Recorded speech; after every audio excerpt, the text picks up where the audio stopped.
So we're turning this blessed picture that I got at Hobby Lobby into a box. I've already cut the wood. I'm using rustic wood. I'm gonna go ahead and sand it. This is the bottom piece,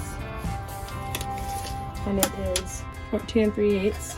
And I found another piece of wood. It's just jagged, and I'm just using up wood that I have because I want it to be very, very rustic, just like the sign. This is 15 3/4 long.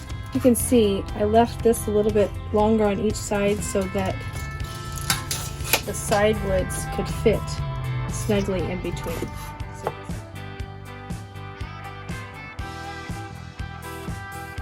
Next, I'm going to Craig jig the bottom portion of it because I want to be able to take it apart.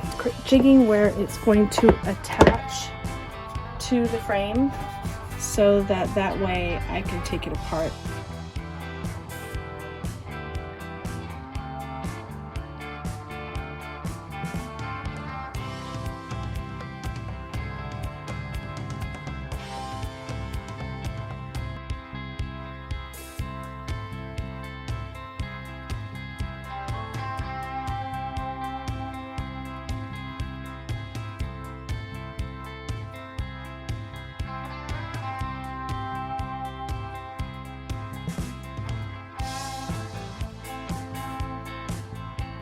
Turn it around in the front. You see blessed.